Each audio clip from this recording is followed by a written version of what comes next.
Hi, Jason Pilgrim here from the Profitable Practice Podcast, where we help allied health professionals just like you empower and inspire the lives of so many more people by building bigger and better businesses. Let's go and get stuck in right now.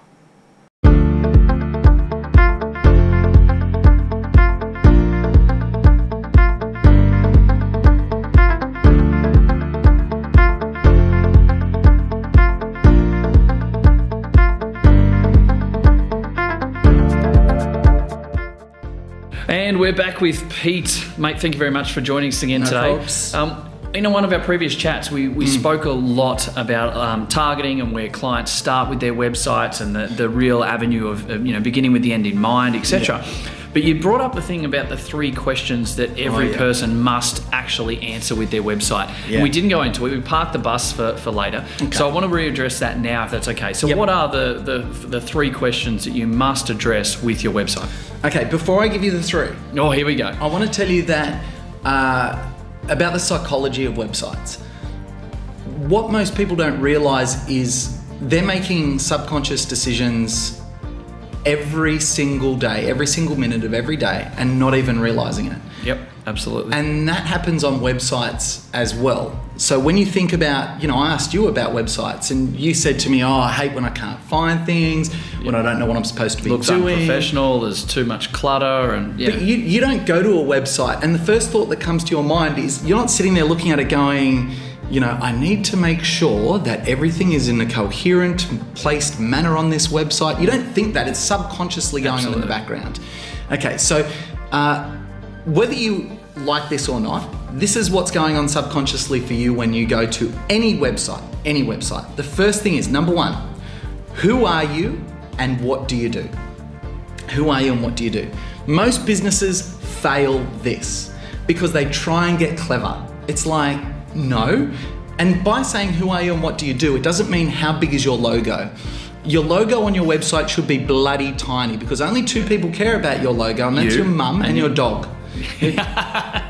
You shouldn't care about your logo. No. Your mum and your dog, that's it. It should be tiny in the top, but it should be in the top left-hand corner because subconsciously that's where we've been trained to know that a logo will be located. Okay. Whether you like that or not. So a side note, don't try and be clever with your website. So don't try and be a purple cow with regards to how your website's laid out because people won't be able to find things in the places that they're pre-programmed to look for them. Absolutely. So you need hide to play things off in that. plain view. Correct. So number 1, who are you and what do you do?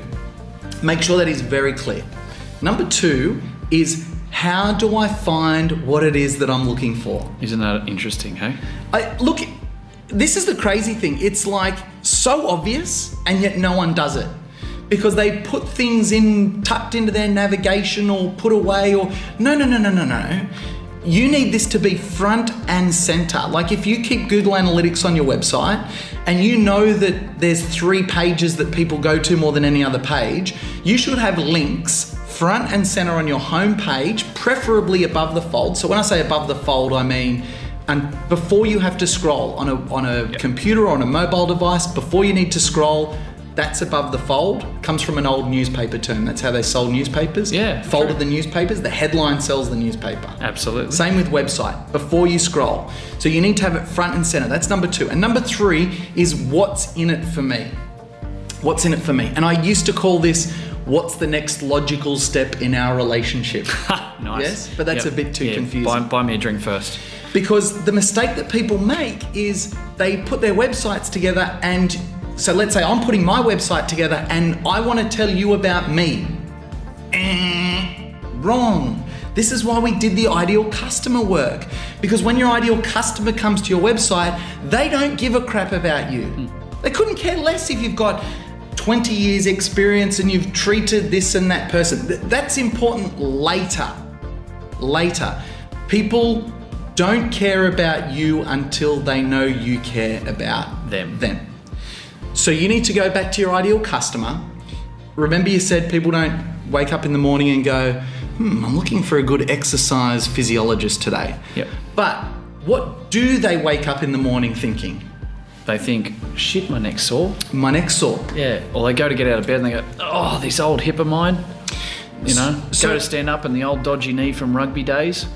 Or they go to grab the towel as they go for a shower and they're like, oh, that swimming shoulder of mine. So this is where it's really important to know that ideal customer, because you can narrow that message down as compact as possible to be as simple as a headline saying something like, wouldn't you like to move the same way you did 20 years ago without medical intervention? Something like that. Yeah. Is neck pain and back pain slowing you down from what you really need to do? And if you kind of ever get lost as to how you should frame a message to a customer, flick on any of the TV shopping networks, because they use a formula that has been used for decades and it has not changed. And the formula is very simple. Headline, subheadline, bullet points, I have the solution. So the headline might be, let's use the example of I think I'm quoting one of the TV ads here. Is neck pain and back pain holding you back from what you want to do? Yep. Isn't it time you found a medical intervention free solution which would allow you to move freely around the house and do the things you love? Bullet point. Do you suffer from X? Is Y making your life miserable? Wouldn't you prefer to have positive outcome? Introducing, the brand I have new. a solution for you. Correct. Yeah. You're in the right place. If you answered yes, you're in the right place. You're watching the right person. Now that's the cheesy version, but that's the languaging you need. And it sells. It sells. Why does it sell? One, because the person that's the ideal customer, they're thinking, what's in it for me? They're looking at that going, That's holy me. crap, you know me. Yeah.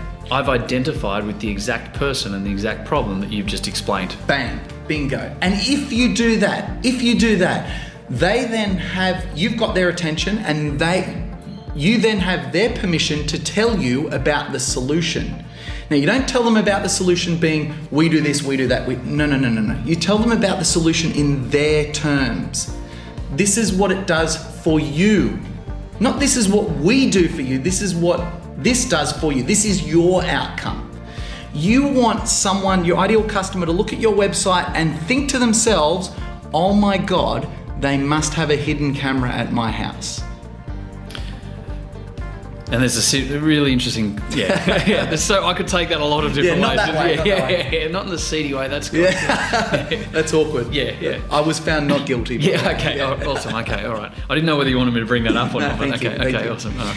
So it's so important, right? You need to get into the mind of your ideal customer so that they look at this and they go, they know me better than I know myself.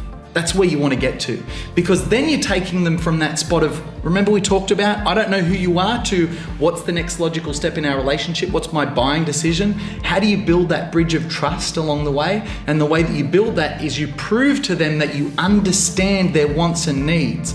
And this is where businesses fail, because they just want to tell them this is what we do, blah. It's like they throw up on them, like The Exorcist.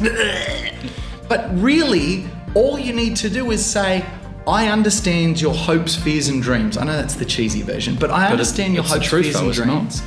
And if you say that to anyone and you are sincere about what you're offering, you've got your customer like that. Yep. What do you want me to do? It's the solution to their wants, their needs, and their aspirations.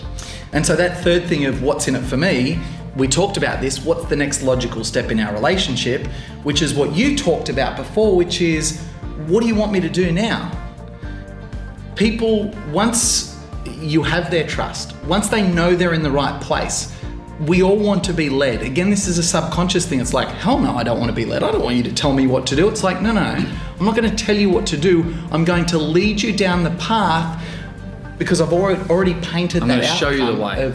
And then you can choose to follow, choose to take that path. So I'm going to make a ridiculous statement as well of what not to do here. Okay. But this is where a lot of other businesses go wrong too, is, for example, if, let's say you're a physio, right? Are you going to have an image on the homepage of your website with someone who's got some sort of very painful injury and they've got the physio with their thumbs in and the person's got a pained expression on their face and it says, "We will fix you"? Are you going to buy that?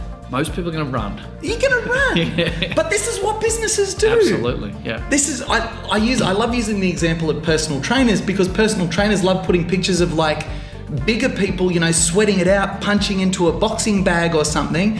And it's like, no, you've missed the point. Yeah. People don't want to actually do that, or they would have already started. See, you know this, right? Absolutely. But Absolutely. what do they want? They want to see what they're going to look like. Correct. So you need to sell the people what they want. Yep. And give them what they need. But you need to sell them what they want. You need to paint that picture of the outcome. But you as a professional in this industry, and I'm talking to people listening, you know the outcomes. You've seen the outcomes. You're not guessing about this stuff, right? Absolutely. You know you change lives. So if you don't convey your message correctly, you're actually doing your website visitor a disservice. Completely agree. Because they're going to go to your competitor, who probably doesn't care as much, who probably isn't as good. Yep. Couldn't have said it better. There you go. Absolutely. Mate, that's absolutely brilliant. There's the three questions answered. Yes. Very, very passionately.